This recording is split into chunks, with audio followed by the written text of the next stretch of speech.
Hello team, welcome to session number 3. In this session we are going to continue with the Appium topics.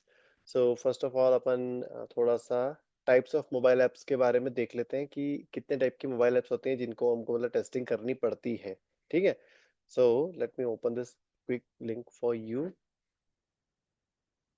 at the new browser. Control T, paste, enter. Okay, वो load हो रहा है जब तक अपन एक इसको go through कर लेते हैं.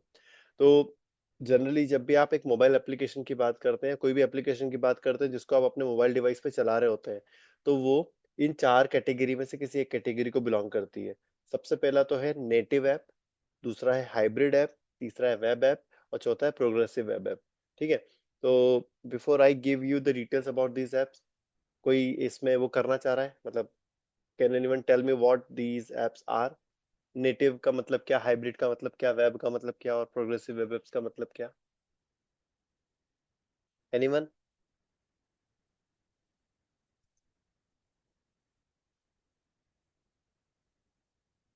No one. चलो ठीक है. देखो क्या होता है, नेटिव ऐप क्या होती हैं, ये वो वाली एप्लीकेशंस होती हैं जैसे अपना डेस्कटॉप एप्लीकेशन होती है ना. जैसे अगर मैं विंडोज की बात करूं, तो विंडोज पे आप बहुत सारी डेस्कटॉप एप्लीकेशंस को रन करते हो. जैसे कि एक एंड्रॉइड स्टूडियो हो गया, पाईचार्म हो गया, जूम हो गया, या ये जितने भी ब्राउजर्स हो गए, ये सारे मेरे डेस्कटॉप के एप्लीकेशंस हैं जिनको मुझे EXE के थ्रू डाउनलोड करना पड़ता है, इंस्टॉल करना पड़ता है, तभी वो एप्लीकेशंस मेरे विंडोज मशीन पे चलती हैं. तो सिमिलरली वो एप्लीकेशंस जिनको आप अपने मोबाइल डिवाइस पे डाउनलोड करके उनको इंस्टॉल करो, जब then only those application runs, उनको बोलते हैं अपन नेटिव एप्लीकेशंस. ठीक है. और ये सारी एप्लीकेशंस आपकी प्ले स्टोर पे अवेलेबल होती हैं.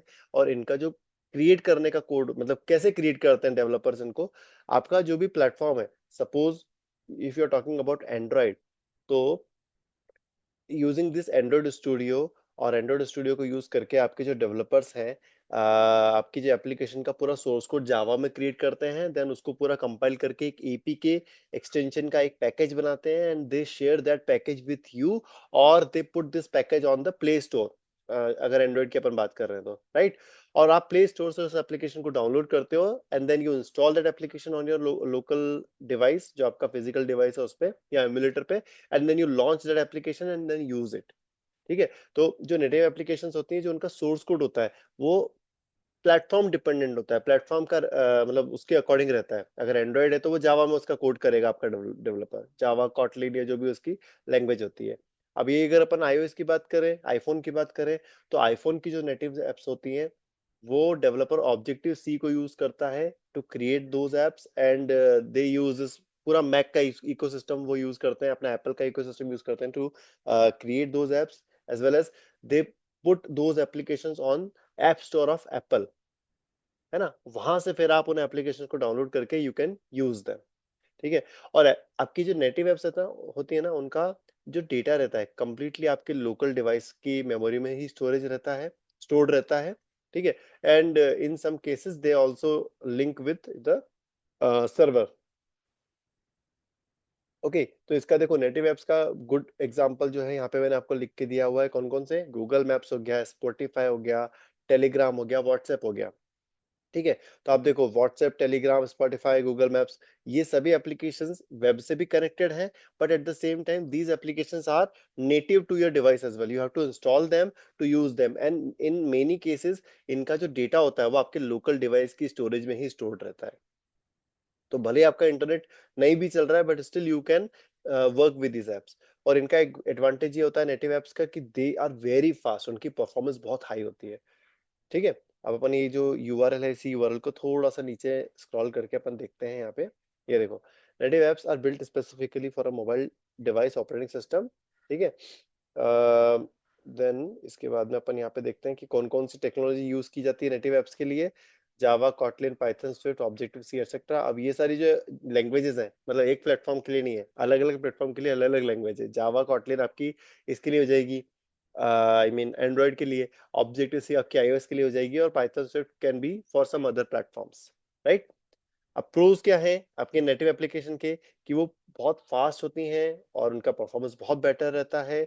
और इनका जो UI रहता है, वो यूजर एक्सपीरियंस के लिए काफी ऑप्टिमल रहता है, और आपके जो डिवाइस के फीचर्स हैं उनको ये फुल रेंज, उनकी जितनी भी मतलब आपके डिवाइस में जितने भी फीचर्स होते हैं, जितने भी हार्डवेयर सॉफ्टवेयर कैपेबिलिटीज होती हैं, वो सारे कैपेबिलिटीज को आपकी नेटिव एप्स काफी बेहतर तरीके से यूज कर पाती हैं। जैसे कैमरा हो गया, अगर आपके जो बटन्स हो गए, राइट, इन सारे मतलब मान लीजिए पावर बटन से कुछ और होगा, या वॉल्यूम अप या वॉल्यूम डाउन की आप प्रेस कर रहे हो तो उससे कुछ और एक्शन होगा, तो ये आप बाइंड कर सकते हो इन योर नेटिव एप्स। ठीक है। देन अब कॉन्स क्या है नेटिव एप्स के, इसका जो कॉस्ट है वो काफी हाई होती है। सेपरेट डेटाबेस होता है, आई मीन इसका मतलब क्या है कि यार आपने अगर एक नेटिव ऐप बना के लॉन्च कर दी, मान लीजिए आपने एंड्रॉइड में लॉन्च करी और it was really great success, अब आप क्या सोचोगे कि यार एंड्रॉइड का यूजर बेस तो सिर्फ 70% के अराउंड एंड्रॉइड का यूजर बेस है, बचा कुचा 30% तो मेरा iOS यूज करते हैं, है ना, तो मैं 30% यूजर्स को क्यों छोड़ रहा हूँ, मेरा प्रॉफिट बढ़ाता हूँ ना, मैं 30% के लिए भी अपनी ऐप लॉन्च करता हूँ, तो they will be using my app and I will be generating profit from them, right. तो उसके लिए क्या करना पड़ेगा, अब आपने तो नेटिव ऐप बना दिया, आपके पूरे जो कोड है वो जावा कॉटलिन में है, तो अब आपको क्या करना पड़ेगा, नए डेवलपर्स हायर करने पड़ेंगे जो कि ऑब्जेक्टिव सी को यूज करके आपकी एप्लीकेशन की रेप्लिका बनाएंगे in for this iOS, and then आप पूरी प्रोसेस से जाओगे to launch your application on that app store, and then your application will be launched and will be available on the app store, and then your users will be able to download that and download that app, and they will be able to use your app on their devices। ठीक है। तो अब अपनी application 100% users के लिए हो गई है ना, just just an rough an idea, मतलब एक एस्टिमेट, एक रफ आइडिया देने के लिए आपको एक नंबर्स ले रहा हूँ, दीज नंबर्स में बी डिफरेंट। ठीक है। तो आपको अब क्या हो गया कि भैया 70% जो है एंड्रॉइड के, उसके लिए अपन ने एक अलग कोड बेस बना लिया, एक 30% जो अपने iOS के लिए, उनके लिए अपन ने एक ऑब्जेक्टिव सी में कोड बेस बना लिया। अब अपने को कोई भी एक नया फीचर को लॉन्च करना है, नए फीचर को के अपडेट को अपने को सभी पूरे 100% यूजर्स में वो देना है, मतलब you want to deploy that, तो अब आपको क्या करना पड़ेगा, अब आपको एक फीचर पहले तो पूरा दिमाग में बिठाना पड़ेगा कि मुझे ये फीचर बनाना है। अब उस फीचर को आप एंड्रॉइड वाले को भी दोगे, एंड्रॉइड वाले उस फीचर को डेवलप करेंगे, सेम टाइम आप iOS वाले को भी दोगे। अब एक ही फीचर पे दो अलग अलग टीम काम करेगी, दो अलग अलग टीम उस फीचर को डेवलप करेगी, एंड देन वो फीचर फिर आपके वही प्ले स्टोर वाले पूरे फ्लो से होते हुए जाएंगे, then your user will be able to get that feature. मतलब यहाँ पे देख रहे हो आपका कॉस्ट कितना बढ़ जाएगा। अल्टीमेटली ये सारी चीजें आपके कॉस्ट और आपकी स्पीड ऑफ डिलीवरी को इम्पैक्ट करती है डायरेक्टली। ठीक है। Takes up space on the device. अब नेटिव ऐप है, ऑब्वियसली इसको इंस्टॉल करना है, तो पूरे एप्लीकेशन का जो भी एपी के फाइल्स हैं या वट जितनी भी फाइल्स उसको काम करने के लिए चाहिए, वो सारी फाइल्स, उसकी कैशे वगैरह सब आपके लोकल डिवाइस पे स्टोर होती है। व्हाट्सएप का एक गुड एग्जांपल आप देख सकते हो, व्हाट्सएप की आपकी पूरी चैट डिटेल्स कहाँ स्टोर होती है, आपके लोकल डिवाइस की स्टोरेज पे स्टोर होती है, राइट। सर्वर पे कुछ भी स्टोर नहीं होता वहाँ पे, unless and until you have this backup feature on, where आपकी चैट का जो बैकअप है वो डेली बेसिस पे आपका जीमेल या कोई भी एक अकाउंट होता है, iCloud अकाउंट, वहां पे स्टोर होता है। ठीक है। बट स्टिल वो बैकअप से डिपेंडेंट नहीं, अगर बैकअप नहीं भी स्टोर किया तो भी व्हाट्सएप प्रॉपर्ली फंक्शन करेगा। Alright. Then updates must be downloaded from app store. ये मैंने आपको पूरा प्रोसेस बता दिया कि क्या प्रोज है, क्या कौन से नेटिव ऐप के, नाउ यू नो। ठीक है। अगला चीज आती है इसमें, वेब एप्लीकेशन। ठीक है। अब वेब एप्लीकेशंस मतलब मोबाइल की टर्म में आप बात करो, वेब एप्लीकेशन क्या होती है, या नॉर्मली नॉर्मली आप बात करो वेब एप्लीकेशन क्या होती है। देखो, वेब एप्लीकेशन वो एप्लीकेशंस होती हैं जो कि ब्राउजर के थ्रू एक्सेस की जाए। ठीक है। तो अगर अपन डेस्कटॉप या लैपटॉप पे बात कर रहे हैं, तो ये जो एप्लीकेशन है आपकी clevertap.com, blog types of mobile apps, so this is one one kind of web application, right. तो वेब एप्लीकेशन को एक्सेस करने के लिए आपको पहले तो ब्राउजर को लॉन्च करना पड़ेगा, वो ब्राउजर पे ही रन होती हैं, राइट। और उसके लिए जो डेवलपर है उसको क्या क्या टेक्नोलॉजी यूज करनी पड़ेगी, developer need to use HTML5, CSS, JavaScript, Ruby etcetera. ठीक है। तो इसमें क्या होता है, वेब एप्लीकेशन में आपका एक होता है, आप एप्लीकेशन को वो डिवाइड कर देते हो दो पार्ट में, एक हो जाता है क्लाइंट और एक हो जाता है सर्वर। क्लाइंट माने कि ये समझ लो एक पूरा यूआई, जो यूआई आप डिजाइन कर रहे हो, it is a client, and server जो है वो आपका किसी भी एक वेब सर्वर पे आप उसको होस्ट कर दोगे पब्लिक आईपी पे, राइट। तो जो क्लाइंट है वो कैसे क्रिएट किया जाता है, that is created using HTML5, CSS, JavaScript in technologies को यूज करके। और उस क्लाइंट को आप अपनी डिवाइस में कैसे लॉन्च करोगे? You just need to open this URL into your browser. Once you load this URL, आपका जो क्लाइंट का पूरा कोड है, एचटीएमएल, जावास्क्रिप्ट, सीएसएस वाला पूरा कोड है, वो डाउनलोड होगा आपकी मशीन पे। डाउनलोड माने कि बस वो लोड होता है ना? आपकी मशीन पे वो लोड होता है और देन उसके बाद में वो पूरा पेज जो है वो रेंडर हो जाता है। So once your page is rendered, now you will be able to perform any actions, you will be able to access the application and you will be able to perform any action on that web application. अब कोई भी action लेते हो तो उस action से क्या होता है, एक रिक्वेस्ट जनरेट होती है एपीआई के through, and then that request is send to your web server.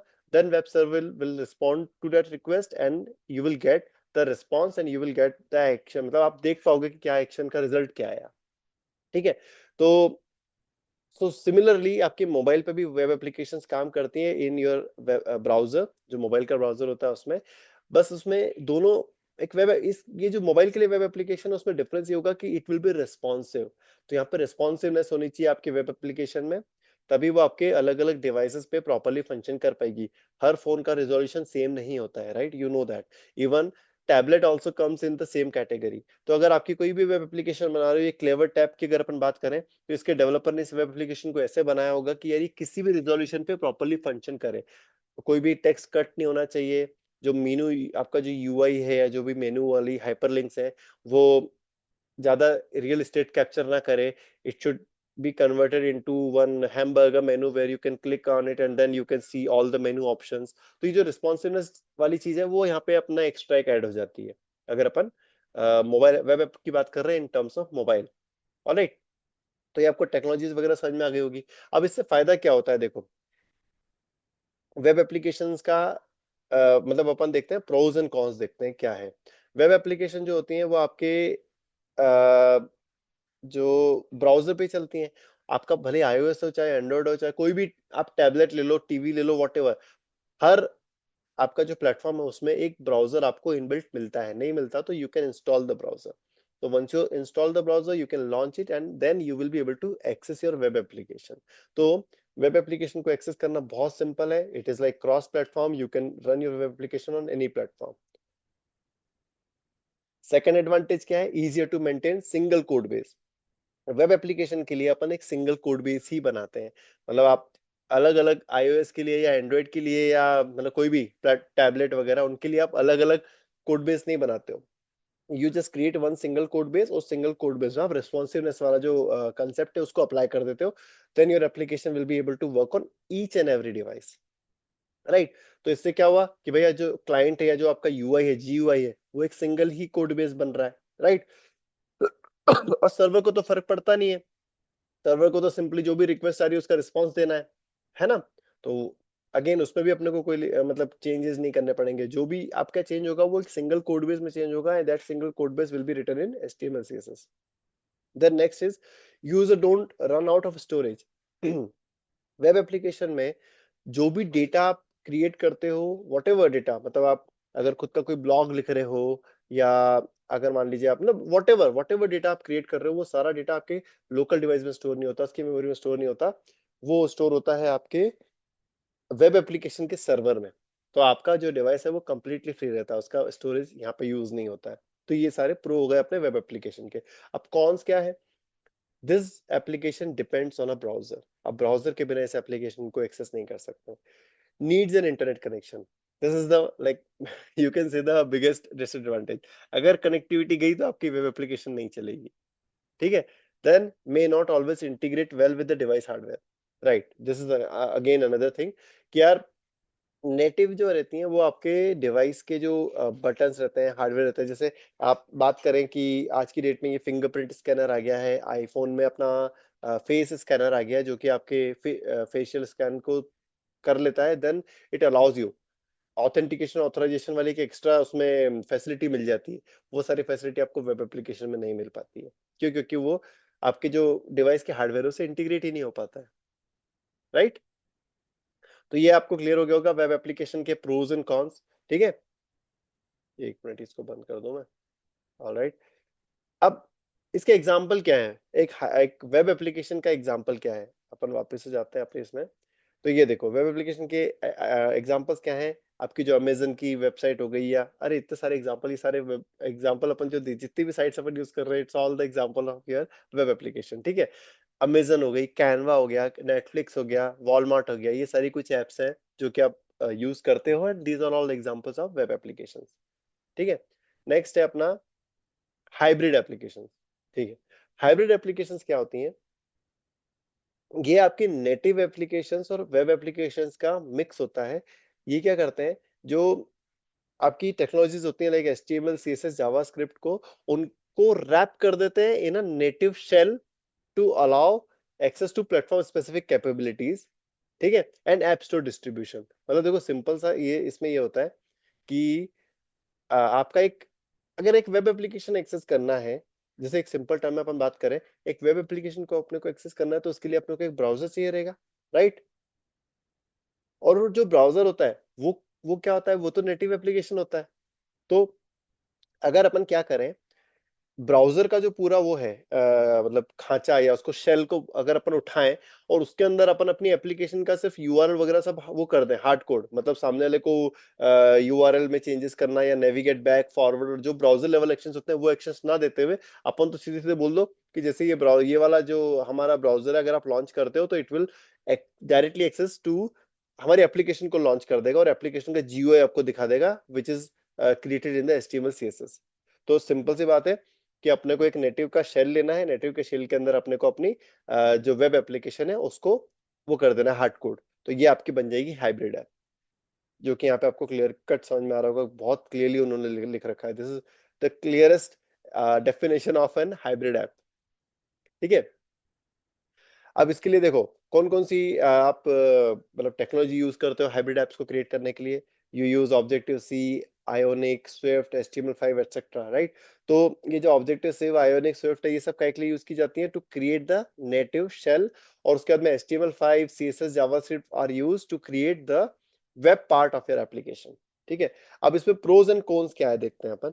तो प्रोज ये हैं कि यार अपना जो एप्लीकेशन का काफी क्विक रहेगी और काफी चीपर रहेगी, ठीक है। क्विक माने क्या कि यार देखो आपका ब्राउजर बेस्ड जो एप्लीकेशन होती है वो थोड़ा सा टाइम लेती है टू मतलब it takes its slower in comparison to your hybrid apps, ठीक है। तो इसने क्या करा, इन लोगों ने आपको एक नेटिव एप्लीकेशन का एक शेल प्रोवाइड कर दिया, तो उस नेटिव एप्लीकेशन के शॉर्टकट को जैसे ही आप क्लिक करते हो on your mobile device, it directly launches, जो भी एक नेटिव वाला जो पार्ट होता है वो फटाफट लॉन्च कर देता है, उसके बाद वेब वाले पार्ट को धीरे धीरे लोड करता रहता है वो। तो ये काफी क्विक रहती हैं as compare to web apps. Second thing कि ये बहुत चीप होती हैं बिल्ड करने के लिए, मतलब इसमें आपको सिर्फ शेल वाला पार्ट ही डेवलप करना है, बाकी का पार्ट पूरा वेब ऐप एप्लीकेशन के थ्रू डेवलप हो जाएगा। दूसरा प्रो क्या है, less code to maintain. Obviously यहाँ पे आप सिर्फ जो शेल वाला पार्ट है उतना सही पार्ट आप अलग अलग बंदे से बनवा रहे हो, लाइक iOS वाले से या एंड्रॉइड वाले से, और जो मेन अंदर का कंटेंट है वो तो पूरा आपका कौन बना रहा है, वेब एप्लीकेशन के थ्रू बन रहा है।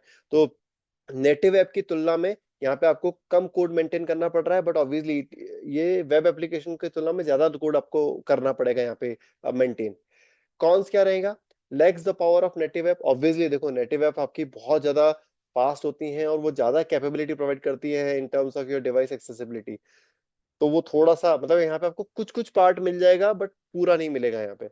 नेक्स्ट है slower, since it has to download each element. Obviously अगर आप वेब एप्लीकेशन या वेब सर्वर से आप कनेक्ट कर रहे हो तो it will be a little bit slower than compare to native apps, ठीक है।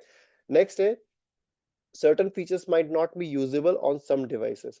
अब देखो अगर नेटिव ऐप, अगर मैं कोई नेटिव ऐप अपने एंड्रॉइड में चला रहा हूँ, वही नेटिव ऐप को मैं अगर मैं अपने iOS में चला रहा हूँ, तो यस ऐसा नहीं होगा कभी भी कि वो सेम बिहेवियर आपको दोनों प्लेटफॉर्म पे they, there will be some difference, ठीक है। क्योंकि यार नेटिव ऐप का जो शेल है वो किसी किस हार्डवेयर को क्या कैसे एक्सेस कर पा रहा है, we don't know, we never know, right. तो ये आपको डिफरेंस वहां पे ऑब्जर्व करने को मिलेगा। अब इसमें जो एग्जांपल्स अपन देखें अगर हाइब्रिड एप्स के, तो ये सबसे पहले एग्जांपल इन्होंने बहुत प्यारा सा दे रखा है, इंस्टाग्राम, ठीक है। नेक्स्ट आता है last category of the application is mobile application is progressive web apps, ठीक है। इसका नाम सुना था क्या आज से पहले कभी? नहीं हाँ सर। नाम तो सुना है। मुझे यार हाँ और ना मिक्स हो गया मैंने सुना है। सुना है ना, चलो सर मैं बहुत बढ़िया, बहुत बढ़िया। अच्छा एक चीज बताता हूँ मैं आपको, आपकी जो वेब एप्लीकेशन जब आप अपने मोबाइल डिवाइस पे लॉन्च करते हो ना, तो ब्राउजर के अंदर आपको एक इंस्टॉल का एक आइकन मिलता है, आपने नोटिस करा होगा। उस इंस्टॉल वाले आइकन को आप क्लिक करते हो तो वो क्या करता है पता है, उस वेब एप्लीकेशन का जो बुकमार्क होता है ना, उस बुकमार्क को एज अ शॉर्टकट आपके मोबाइल के जो लॉन्चर वाली स्क्रीन रहती है, होम स्क्रीन रहती है, वहां पे वो पुट कर देता है। मतलब आपका कोई भी एप्लीकेशन का कोड या कुछ भी आपके मोबाइल डिवाइस पे डाउनलोड नहीं होता है, it's just a simple bookmark. ताकि आप उस बुकमार्क पर डायरेक्टली क्लिक करो, तो वो क्या करेगा, आपके उस ब्राउजर के अंदर वो यूआरएल लोड कर देगा, दैट्स इट। ठीक है, अगर आपने ये चीज करी हुई है तो इट्स गुड, नहीं करी है तो आप एक बार ट्राई कर लेना इसको। ठीक है। सो प्रोग्रेसिव वेब एप्स क्या होती हैं, ये आपकी वेब एप्लीकेशंस ही होती हैं, जो कि आपके ब्राउजर पे चलती हैं। बट इनमें ये फायदा होता है कि जब आप उसको download, you can download a copy of that web application and store it in your mobile device, जिससे आप उसको ऑफलाइन भी कुछ हद तक यूज कर सकते हो। और जो उसका जो भी डेटा आप ऑफलाइन यूज कर रहे हो, वो कैशे में स्टोर हो जाएगा, आपके ब्राउजर के कैशे में स्टोर हो जाएगा। एंड लेटर ड्यूरिंग योर जो भी सिंक होगा, जैसे आप इंटरनेट से कनेक्टिविटी वापस आपकी बनेगी, तो वो डेटा को सिंक कर देगा विद द सर्वर। ठीक है। तो यहाँ प्रोग्रेसिव वेब एप्स का अपन क्विक यहाँ पे देख लेते हैं, क्योंकि this is completely new thing for all of us, for some of us at least. Progressive web apps deserves a special mention because they blend the best of web apps and some native app capabilities. They can be installed to a device home screen without needing to visit an app store. ठीक है। अब देखो यहाँ पे एक चीज, यहाँ पे एक डिफरेंस ये बता रहे हैं कि आपको ऐप स्टोर से प्रोग्रेसिव वेब एप्स को इंस्टॉल करने की जरूरत नहीं है, वो आपके ब्राउजर से ही इंस्टॉल हो जाती है। आप ब्राउजर को ओपन करो, प्रोग्रेसिव वेब ऐप की यूआरएल को ओपन करो, देन उसके बाद में वहां पे जो इंस्टॉल वाला आइकन है या जो भी आइकन है, एप्लीकेशन खुद दे दे या तो ब्राउजर वाला आइकन है, उसको आप करो, इंस्टॉल पे क्लिक करो। देन ये क्या करेगा, आपके एप्लीकेशन का जो भी एक छोटा सा कोड है, वो आपके उस पर इंस्टॉल कर देगा, आपके डिवाइस पे। ठीक है। आपको ऐप स्टोर से जाके डाउनलोड करने की जरूरत नहीं है। नेक्स्ट है, दे कैन वर्क ऑफलाइन और under poor network conditions by caching the data in the browser. ठीक है। तो ये जितना भी आपका मतलब एप्लीकेशन है प्रोग्रेसिव वेब एप्स, इसका जो डेटा रहता है वो आपके ब्राउजर के कैशे में स्टोर होता है, और जब भी आप उसको नेटवर्क से सिंक करोगे, it will automatically sync with the server. PWAs also support push notifications, can synchronize in the background and are generally lightweight।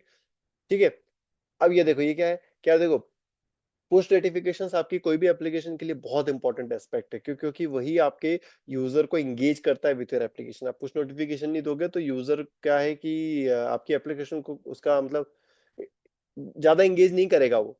Push notification का मतलब मेन यूज ही यही है कि भैया सामने वाले को नोटिफिकेशन दो, ताकि उस पर क्लिक करे और अपनी एप्लीकेशन से एंगेज करे, ज्यादा से ज्यादा अपनी एप्लीकेशन को यूज करे आपका यूजर, तभी तो आप उसको ऐड दिखाओगे, है कि नहीं, right? Some well-known examples include the Starbucks and Pinterest PWS। तो ये कुछ एप्लीकेशंस हैं जो कि वेल नोन एग्जांपल्स हैं आपकी प्रोग्रेसिव वेब एप्स के, Starbucks एंड Pinterest। अब पीडब्ल्यूए जो आपकी प्रोग्रेसिव वेब एप्स हैं, इनमें कौन कौन सी टेक्नोलॉजी यूज होती है? They use HTML CSS JavaScript, because वो वेब एप्लीकेशंस ही हैं, right?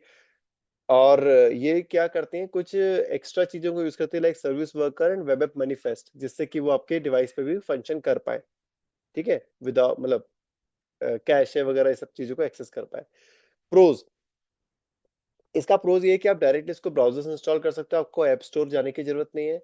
Can function offline with cash data, है ना? द नेक्स्ट है updates automatically reducing user effort. आपसे देखो, अगर आप नेटिव ऐप को अपडेट करोगे तो अपडेट करने के लिए क्या प्रोसेस होती है, आप आपकी एप्लीकेशन आपको अपडेट का बटन दिखाई, क्या उस अपडेट पे क्लिक करोगे तो क्या करता है, नेटिव ऐप जाता है ऐप स्टोर पे, वहां से अपडेट को डाउनलोड करता है, राइट? पर प्रोग्रेसिव वेब ऐप में ये दिक्कत नहीं है, आप अगर वहां पे एप्लीकेशन में अपडेट का आइकन आ रहा है तो उसे क्लिक करो और वो ब्राउजर से ही अपडेट को डाउनलोड करके इंस्टॉल कर लेगा आपके पास में, राइट? कॉन्स क्या है पीडब्ल्यूएस के, कि limited hardware access compare to native apps.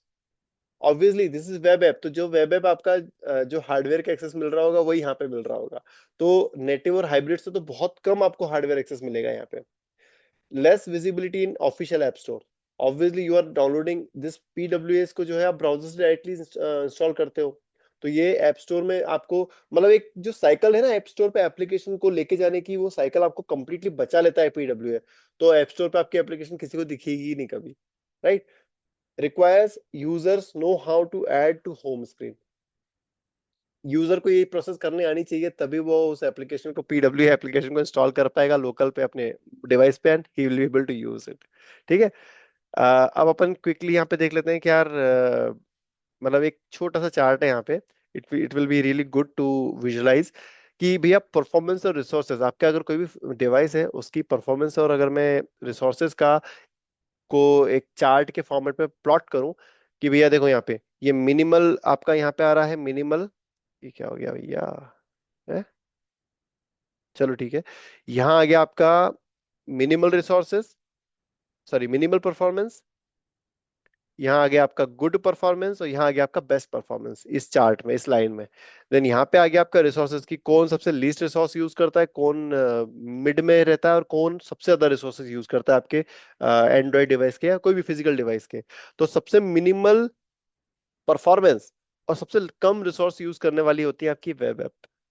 उनके जस्ट बाद में आती है आपकी प्रोग्रेसिव वेब ऐप, जो कि थोड़ा बहुत आपके फिजिकल डिवाइस के रिसोर्सेज को यूज करती हैं, और उनकी performance a little bit better रहती है as compare to web apps. तो देख रहे हो आप, ये चार्ट में आपको समझ में आ रहा होगा कि progressive web apps are little bit better compare to web apps.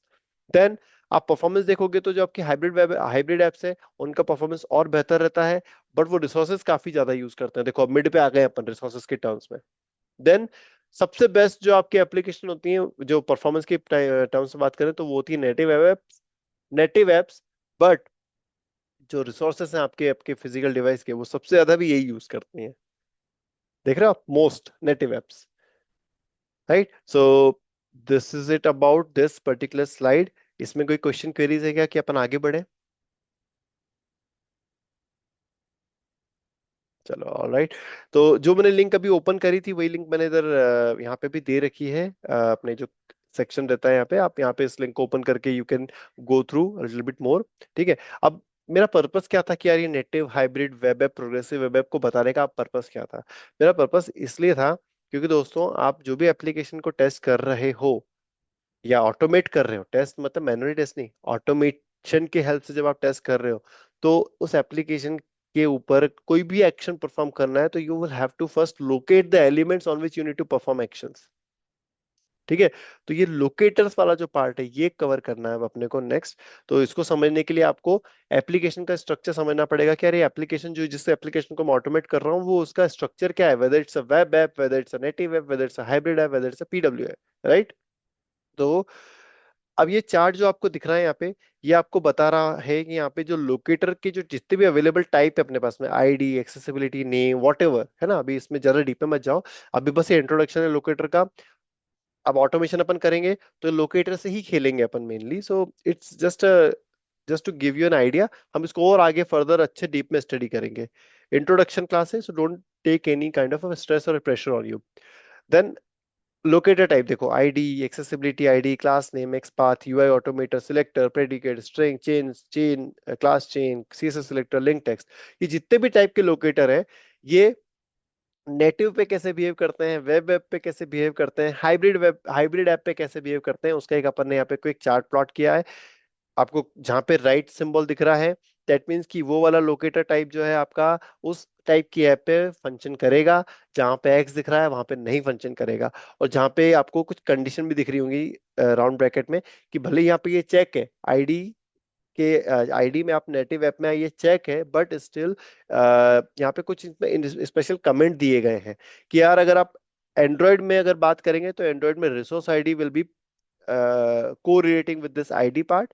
और आईओएस की अगर बात करेंगे तो आईओएस में अगर आपको नेम दिखेगा तो that name will be correlating with the ID locator. ठीक है। तो this is a very prelim chart. I would not से कि this is the 100% okay thing. मैंने अभी हर चीज को यहाँ पे चेक नहीं, मतलब टेस्ट नहीं करा है।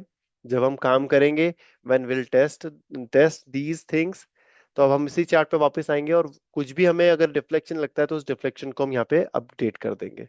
तो ये जो भी अजम्पशंस अभी अपन लेके चल रहे हैं, इन अजम्पशंस को हम टेस्ट करेंगे, एंड उन अजम्पशंस के बेस पे मतलब और जो भी आउटपुट आएगा उस आउटपुट को वापस इसी चार्ट पे अपन वो कर देंगे, मॉडिफाई कर देंगे या अपडेट कर देंगे, so that you can later use it as a reference chart for you. Okay. So let's rejoin the meeting, उसके बाद अपन एक क्विकली गो थ्रू कर लेते हैं अबाउट दीज लोकेटर्स, है ना? Alright, please let me stop the recording.